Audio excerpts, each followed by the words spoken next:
अस्सलाम वालेकुम स्टूडेंट्स, हमारा आज का टॉपिक आ जाता है ऑक्सीडेशन रिएक्शन ऑफ अल्कीन। आपने ऑक्सीडेशन रिएक्शंस बताने हैं, यानी जिसके अंदर ऑक्सीजन या इसके अलावा ऑक्सीजन से रिलेटेड कोई भी एलिमेंट्स जो है वो ऐड होता है, तो इसको ऑक्सीडेशन रिएक्शंस बोलेंगे।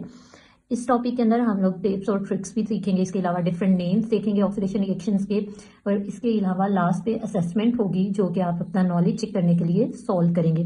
सबसे पहले आपके पास आ जाता है addition of oxygen.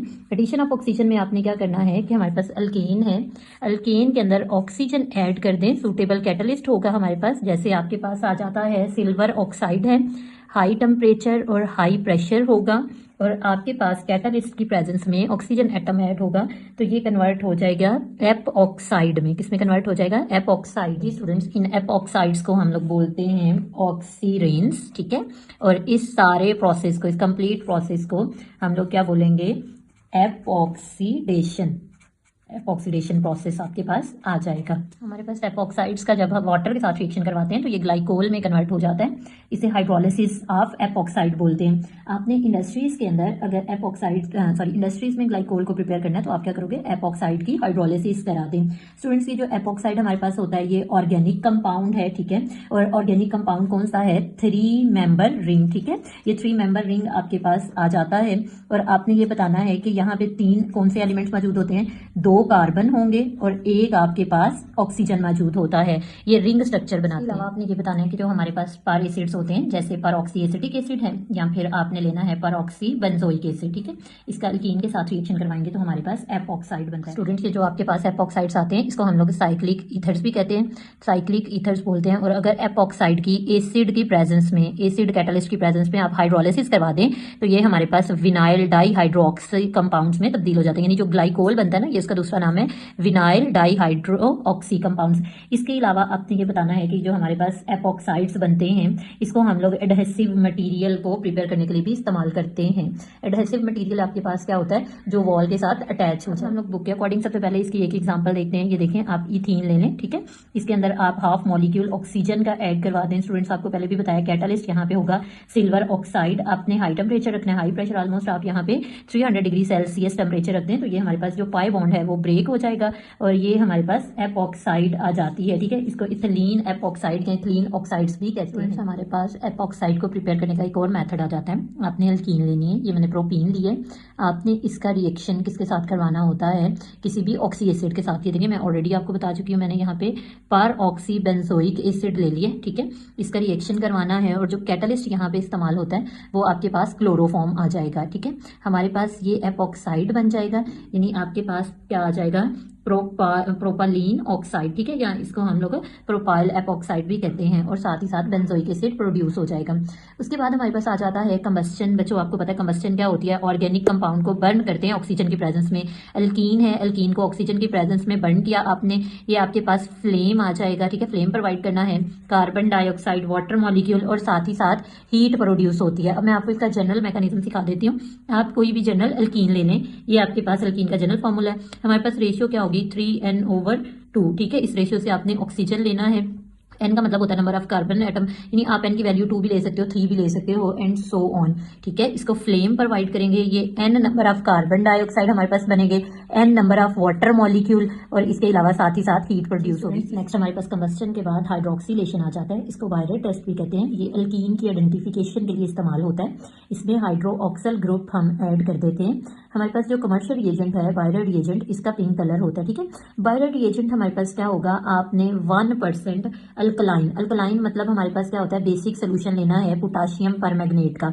Alkaline form के अंदर इसका कलर जो है वो हमारे पास पिंक होगा।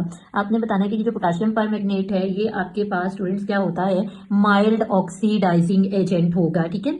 आपने अल्कीन के साथ, अल्कीन का रिएक्शन जब कराना होता है पोटाशियम परमैंगनेट के साथ, ठीक है, अल्कलाइन सोल्यूशन में, तो आपके पास क्या होगा? जो प्रोडक्ट बनती है वो विसिनल ग्लाइकोल बन जाता है, ठीक है। विसिनल ग्लाइकोल का दूसरा नाम आपके पास आ जाता है डाइओल, ठीक है। ये डाइओल्स इसका दूसरा नाम होगा, और इसको हम लोग एंटी फ्रीजिंग एजेंट के तौर पे भी इस्तेमाल करते हैं। इसका जो पिंक कलर खत्म होता है, पिंक कलर खत्म हो जाता है, डिस्चार्ज हो जाता है, डिस्चार्ज ऑफ पिंक कलर, इसका क्या मतलब होता है? ये इंडिकेट करता है डबल बॉन्ड को, ठीक है। इससे हमें पता चलता है कि मॉलिक्यूल के अंदर डबल बॉन्ड मौजूद होते हैं। आपके पास ये जो रिएक्शन होगा ये कोल्ड स्टेट में होता है, अगर आप अल्कीन लेते हैं और उसमें पोटाशियम पर मैग्नेट ऐड कर दें, लेकिन आपने क्या करना है, हॉट फॉर्म के अंदर रिएक्शन करवा रहे हैं, हॉट फॉर्म में पोटाशियम पर मैग्नेट ऐड किया, तो आपके पास क्या होगा, जो प्रोडक्ट है वो चेंज हो जाएगी, वो आपके पास एल्डिहाइड बनती है या इसके अलावा कीटोन बनेगी। आपने ये बताना है कि अगर एल्डिहाइड बनेगा तो ये फर्दर ऑक्सीडाइज होके आपके पास कन्वर्ट हो जाएगा कार्बोक्सिलिक एसिड में, लेकिन जो कीटोन है ये आगे कार्बोक्सिलिक एसिड में चेंज नहीं होती। क्लियर हो गई ये बात। अब हमारे पास हॉट फॉर्म के अंदर जब हम ये पोटाशियम परमैंगनेट ऐड करते हैं तो इसका मतलब है पाई और सिग्मा बॉन्ड दोनों एट अ सेम टाइम हमारे पास ब्रेक हो जाते हैं। फ्रेंड्स अब हम इसकी एग्जांपल देख लेते हैं। आप कोई सी भी अल्कीन ले सकते हैं, मैं यहाँ पे इथीन ले रही हूँ, आप अपनी मर्जी से प्रोपीन ब्यूटीन कोई सी भी ले सकते हैं। हमारे पास एक फिक्स्ड रेशियो होती है, सपोज आपने ये 3 मॉलिक्यूल्स अल्कीन के लेने होते हैं तो इससे एक कम मॉलिक्यूल हम लोग किसका लेते हैं, पोटाशियम परमैंगनेट का, और जितने मॉलिक्यूल अल्कीन के लेते हैं उससे एक ज्यादा वाटर मॉलिक्यूल आ जाता है। ठीक है, रिएक्शन होगा कोल्ड स्टेट में, हमारे पास ये क्या होगा कि जो पाई बॉन्ड है वो ब्रेक हो जाएगा और ये आपके पास हाइड्रोक्सिल ग्रुप एक एक आके अटैच हो जाएगा। इथिलीन ग्लाइकोल बनता है जो कि गाड़ियों के रेडिएटर में एंटी फ्रीजिंग एजेंट के तौर पे इस्तेमाल होता है। बाकी ये मैंगानीज है, मैंगानीज ऑक्साइड आ जाएगा, ये आपके पास कलरलेस मॉलिक्यूल बनेगा और इसके अलावा ये यहाँ से 2 पोटाशियम है, ये हाइड्रोक्सिल को अब्सॉर्ब करके पोटाशियम हाइड्रोक्साइड में कन्वर्ट होते हैं। नेक्स्ट हमारे पास आ जाता है ओजोनोलाइसिस। ओजोनोलाइसिस यानी हमारे पास क्या होगा, ओजोनाइड फॉर्मेशन। ओजोनोलाइसिस का क्या मतलब होता है, breakdown of any compound in the presence of ozone. Ozone की प्रेजेंस में किसी भी कंपाउंड की ब्रेकडाउन करनी होती है। ओजोन आपके पास O3 है, यानी ये एलोट्रॉप होगा, ऑक्सीजन का पोलर मॉलिक्यूल है, बहुत ज्यादा तेज जो है इसका रिएक्शन होता है, हाईली रिएक्टिव मॉलिक्यूल है। ओजोन को ऐड करना है अल्कीन में तो ये हमारे पास डबल बॉन्ड को रैप्चर कर देता है। अगर हम लोग अल्कीन का रिएक्शन स्टूडेंट्स करवाते हैं ओजोन के साथ तो इसका रिएक्शन फास्ट होता है और आपके पास जो प्रोडक्ट बनती है वो अनस्टेबल मेलानोजाइड आ जाएगा। ठीक हो गया, ये आपके पास अनस्टेबल मेलानोजाइड आएगा और फर्दर ये आपके पास किसमें कन्वर्ट हो जाएगा, ओजोनाइड प्रोडक्ट में। ठीक हो गया। इसके अलावा जब आप ओजोनोलाइसिस करवाते हैं तो सिग्मा और पाई बॉन्ड दोनों ही ब्रेक हो जाते हैं। स्टूडेंट्स अब हम लोग इसका एक रिएक्शन देख लेते हैं। ये देखें, सपोज मैंने यहाँ पे अल्कीन ले ली और मैं इसका ओजोन के साथ रिएक्शन करवाती हूँ तो हमारे पास सबसे पहले क्या होगा, यहाँ पे सिर्फ पाई बॉन्ड जो है वो ब्रेक हो जाएगा। ठीक है, हमारे पास दोनों कार्बन के 2-2 हाइड्रोजन अवेलेबल हैं, ये 2-2 हाइड्रोजन आगे अरेंज हो जाते हैं। उसके बाद 3 ऑक्सीजन है, ये आपके पास इस तरह से अनस्टेबल मेलानोजाइड बना देते हैं। फर्दर आप लोगों ने क्या करना है कि जो अनस्टेबल मेलानोजाइड है इसकी रीअरेंजमेंट होती है। स्टूडेंट्स ये हमारे पास रीअरेंजमेंट होगी और ये आपके पास किसमें कन्वर्ट हो जाएगा, ये जो सिग्मा बॉन्ड है ये भी हमारे पास ब्रेक हो जाएगा। ठीक है, और आपके पास क्या होगा कि ये देखो, ये दोनों कार्बन आएंगे। ठीक है, ये इन सबके पास 2-2 हाइड्रोजन है, इसके अलावा एक ऑक्सीजन, जो ये मिड वाला ऑक्सीजन है ये ऊपर जाके दोनों कार्बन के साथ रिंग स्ट्रक्चर बनाएगा, इसे ओजोनाइड कंपाउंड कहते हैं, ये ओजोनाइड बन जाएगा। नेक्स्ट हमारे पास आ जाता है रिडक्शन ऑफ ओजोनाइड। रिडक्शन का मतलब होता है रिमूवल ऑफ ऑक्सीजन, या फिर आप इसको हाइड्रोलिसिस ऑफ ओजोनाइड भी कह सकते हो। आपने ओजोनाइड का रिएक्शन करवाना है वाटर के साथ 100 डिग्री सेल्सियस पे। ठीक है, और आपके पास क्या होगा, ये वाला ऑक्सीजन बाहर आ जाएगा और इस ऑक्सीजन को वाटर अब्सॉर्ब करके पर ऑक्साइड बना देगा। बाकी आप देखें ये मॉलिक्यूल आपके पास एक साइड जो है वो किसमें कन्वर्ट हो जाती है, फॉर्मेल्डिहाइड में, ऑक्सीजन डबल बॉन्ड बना लेता है। इसी तरह से ये दूसरी साइड भी, तो ये 2 मॉलिक्यूल फॉर्मेल्डिहाइड के बन जाएंगे। नेक्स्ट आपके पास ये आ जाता है कि जब ये ओजोनाइड का प्रोसेस होता है पर ऑक्साइड बनता है। ये पर ऑक्साइड को हम लोग दोबारा वाटर में कन्वर्ट करने के लिए इसमें जिंक डस्ट ऐड कर देते हैं। जिंक ऑक्सीजन को अब्सॉर्ब करके जिंक ऑक्साइड और बाकी वाटर मॉलिक्यूल अलग हो जाता है। अब हम लोग क्या करते हैं कि ये जिंक ऑक्साइड जो आपके पास पर ऑक्साइड बनता है, जिंक इसको रिमूव क्यों करता है, क्योंकि हमारे पास ये होता है कि फर्दर जो एल्डिहाइड आपके पास बनी है, जैसे कि फॉर्मेल्डिहाइड प्रोडक्ट बनी है, ये जो पर ऑक्साइड है ये इसको ऑक्सीडाइज कर देगा कार्बोनाइल कंपाउंड को। जब ये कार्बोनाइल कंपाउंड को ऑक्सीडाइज करेगा तो इसको कन्वर्ट कर देता है कार्बोक्सिलिक एसिड में। एल्डिहाइड को कार्बोक्सिलिक एसिड में कन्वर्ट होने से बचाने के लिए हम लोग क्या करते हैं कि इसमें जिंक डस्ट ऐड कर देते हैं। इसको हम लोग रिडक्टिव ओजोनोलाइसिस भी कहते हैं। ठीक है, इस होल प्रोसेस का नाम क्या होता है स्टूडेंट्स, रिडक्टिव ओजोनोलाइसिस। हमारे पास आ जाता है एप्लीकेशन ऑफ ओजोनोलाइसिस। ओजोनोलाइसिस हमें क्या बताता है, ये डिडक्ट करता है पाई बॉन्ड कहाँ पे मौजूद है, क्योंकि जहां पे पाई बॉन्ड होगा, जब इस पाई बॉन्ड का क्लीवेज होता है तो हमारे पास जो है वो क्या बनेगा, कार्बोनाइल ग्रुप जो है वो डेवलप हो जाएगा, यानी ये एल्डिहाइड या कीटोन में कन्वर्ट हो जाएंगे। इसके अलावा हमारे पास ओजोनोलाइसिस हमें बताती है मल्टीपल बॉन्ड्स के बारे में, स्ट्रक्चर ऑफ कंपाउंड्स के बारे में भी हमें जो इन्फॉर्मेशन मिलती है वो ओजोनोलाइसिस से मिलती है कि किसी मॉलिक्यूल का स्ट्रक्चर कैसा होगा। स्टूडेंट्स अगर आप 2 ब्यूटीन लेते हैं और इसकी ओजोनोलाइसिस करवाते हैं तो इसकी जो एंड प्रोडक्ट आपके पास बनेगी वो एसिटेल्डिहाइड आ जाता है। ठीक है, ये आपके पास एसिटेल्डिहाइड जो है प्रोड्यूस हो जाएगा। और इसके अलावा अगर आप 2,3 डाई मिथाइल, ठीक है, 2,3 डाई मिथाइल 2 ब्यूटीन ले लेते हैं और इसका रिएक्शन आप करवाते हैं ओजोन के साथ, यानी इसकी ओजोनोलाइसिस करवाते हैं, तो आपके पास कीटोन बन जाएगा, यानी जो कीटोन का पहला मेंबर है एसीटोन प्रोड्यूस होगा। Clear students? नेक्स्ट हमारे पास आ जाता है पॉलीमराइजेशन। पॉलीमराइजेशन का मतलब होता है कॉन्जुगेशन।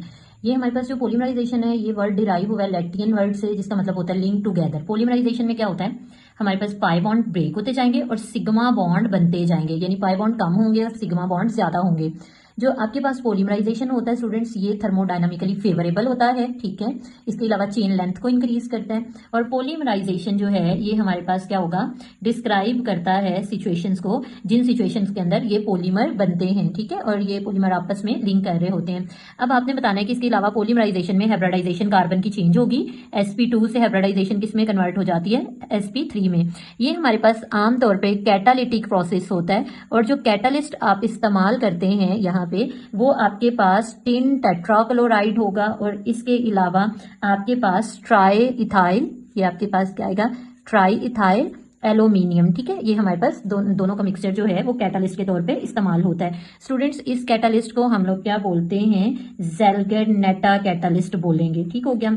इसके अलावा आपने ये बताना है कि जो हमारे पास पॉलीमराइजेशन का प्रोसेस होता है इसमें मॉलिक्यूल्स का जो मॉलिक्यूलर वेट होगा वो ज्यादा होता जाता है। रिएक्शन होता है हाई टेम्परेचर और इसके अलावा आपके पास हाई प्रेशर पे होगा, ठीक है। इसके बाद आपने ये बताना है कि हमारे पास हाई डेंसिटी पॉलीमर्स को भी हम लोग इस पॉलीमराइजेशन के प्रोसेस से प्रिपेयर करते हैं। हमारे पास छोटे छोटे मॉलिक्यूल्स होते हैं जिनको हम मोनोमर्स कहते हैं। ये स्टूडेंट्स आपके पास मोनोमर्स आएंगे, कैटालिस्ट यूज करेंगे, हाई टेम्परेचर जो कि मैंने आपको ऑलरेडी बता दिया 400 डिग्री सेल्सियस, प्रेशर यहाँ पे हमारे पास 100 atm आएगा। थोड़ी सी मिकदार आपने ऑक्सीजन की लेनी है। सपोज अगर मैं यहाँ पे मोनोमर अल्कीन ले रही हूँ, इथीन ले रही हूँ, तो हमारे पास ऑक्सीजन कितना आ जाएगा, 0.1% ऑक्सीजन। तो ये मोनोमर आपस में कंबाइन करके किस में कन्वर्ट हो जाएंगे, पॉलीमर्स में कन्वर्ट होते हैं। आपके पास ये बड़ा इंपॉर्टेंट एमसीक्यूज आता है, ज़ेलगर-नेटा कैटालिस्ट किसको बोलते हैं, तो आपने बताना होता है टाइटेनियम टेट्राक्लोराइड, और इसके अलावा हमारे पास ट्राई इथाइल एल्यूमिनियम का जो मिक्सचर होता है इसको हम लोग ज़ेलगर-नेटा कैटालिस्ट बोलते हैं। इसके अलावा अब हम डिस्कस कर लेते हैं डिफरेंट पॉलीमर सिस्टम सिचुएशन की बेस पे। अब हम लोग सिचुएशन के अकॉर्डिंग पॉलीमर सिस्टम को डिस्कस करेंगे। पॉलीमर सिस्टम क्या होते हैं, हमारे पास दो पॉलीमर सिस्टम है। Isolated polymer system exist only between a single pair of adjacent atom, जबकि एक्सटेंडेड पॉलीमर सिस्टम क्या होता है, over longer series of atom. और ये हमारे पास जो एक्सटेंडेड पॉलीमर सिस्टम है ये किस वजह से आता है, ये हमारे पास एक्सटेंशन ऑफ केमिकल रिएक्टिविटी की वजह से प्रोड्यूस होगा। क्या करना है, ये इथीन के n मॉलिक्यूल्स लेने हैं, इसका टेम्परेचर हाई रखेंगे, इसके अलावा प्रेशर भी आपने हाई रखना है, और इसके अलावा क्या आ जाएगा 0.1% ऑक्सीजन यूज करेंगे। तो ये पाई बॉन्ड ब्रेक हो जाएंगे और आपके पास कार्बन कार्बन के दरमियान में सिंगल बॉन्ड रह जाएगा। दोनों कार्बन के पास एबिलिटी है कि ये फ्रंट साइड से भी मॉलिक्यूल अटैच कर सकते हैं, बैक साइड से भी मॉलिक्यूल्स अटैच कर सकते हैं, और ये आपके पास n मॉलिक्यूल आके अरेंज हो जाएंगे। ये आपके पास बन जाएगा पॉलीइथीन, जिसको पॉलीइथिलीन भी कहते हैं। आपने बताना है कि ये हमारे पास थर्मोप्लास्टिक मटेरियल के तौर पे भी इस्तेमाल होता है। इसके अलावा स्टूडेंट्स यहाँ पे जो हमारे पास पॉलीइथीन बनता है इसका जो मॉलिक्यूलर मास होगा वो ऑलमोस्ट आपके पास मोर देन 20,000 होता है, ठीक है। 20,000 से ज्यादा आपके पास इसका मॉलिक्यूलर मास होगा। इसके अलावा आपने बताना है कि हमारे पास ये हाई क्वालिटी पॉलीइथीन इस प्रोसेस से प्रोड्यूस होती है, और इसके अलावा हाई डेंसिटी पॉलीइथीन भी इसी प्रोसेस से प्रोड्यूस होगी, पॉलीमराइजेशन के प्रोसेस से। नेक्स्ट हमारे पास आ जाता है यूजेस ऑफ इथीन। आपने बताना है इथीन को हम लोग यूज करते हैं पॉलीइथिलीन बनाने के लिए, ठीक है। जैसे मैंने ये आपको बताया है, ये हमारे पास क्या होता है, प्लास्टिक मटीरियल के तौर पर इस्तेमाल होता है, ठीक है। ये प्लास्टिक मटीरियल है, यानी इससे हम लोग क्या करते हैं, टॉयज वगैरह बनाते हैं, इसके अलावा केबल्स बनाते हैं, बैग्स वगैरह बनाने के लिए भी इसको इस्तेमाल किया जाता है। हम लोग इथीन को आर्टिफिशियल फ्रूट राइपनिंग में इस्तेमाल करते हैं। इथीन को स्टार्टिंग मटेरियल के तौर पे इस्तेमाल किया जाता है इंडस्ट्रियल केमिकल प्रिपेयर करने के लिए, ठीक है। इंडस्ट्रियल केमिकल में आपके पास ग्लाइकोल आ जाता है, इसके अलावा अल्काइल हैलाइड्स आ जाते हैं, अल्कोहल वगैरह को भी सिंथेसाइज करने के लिए इसको इस्तेमाल किया। उसके बाद हमारे पास सबसे जो मेन यूज आ जाता है इथीन का, इसको फर्स्ट वर्ल्ड वॉर में यूज किया गया था एज अ वेपन, ठीक है।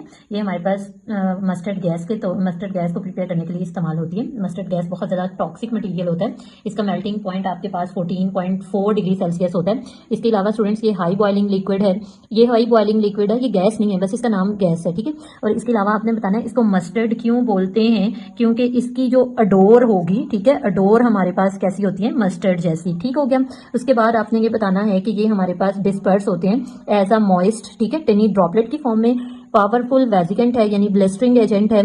ये ब्लिस्टरिंग एजेंट क्या होते हैं यानी वेजिकेंट क्या होते हैं, ये बॉडी की जो स्किन होती है ना वो थोड़ी सी ऊपर हो जाती है और उसके अंदर फ्लूइड फिल हो जाता है, ठीक है। यानी छोटे छोटे से आपके पास ये पॉक्स बन जाते हैं बॉडी के ऊपर जब ये मस्टर्ड गैस आके बॉडी के साथ कॉन्टेक्ट करती है। इसको आपने किस तरह से प्रिपेयर करना है, ये देखें, ये आपके पास इथीन है, ठीक है। इथीन का मॉलिक्यूल ले लें और इसका रिएक्शन करवाना है थायोनल क्लोराइड के साथ।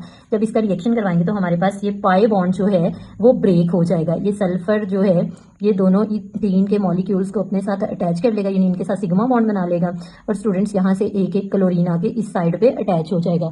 सल्फर सॉलिड फॉर्म में एज इट इज बाहर आ जाएगा। इसके अलावा ये आपके पास beta beta dichloro ethyl sulphide, ये इसका नाम है, ठीक है। इसके अलावा आपके पास आ जाता है 2,2 डाइक्लोरो इथाइल सल्फाइड, ठीक है, और कॉमन नेम मस्टर्ड गैस होता है। आई होप आपको ये अच्छे से समझ आया होगा। आपकी अगर कोई क्यूरी वगैरह है तो स्टूडेंट्स आप पूछ सकते हैं और इसके अलावा लास्ट पे असेसमेंट सॉल्व करके आपने उसके एमसीक्यूज चेक करवाने हैं, ठीक है। Thank you.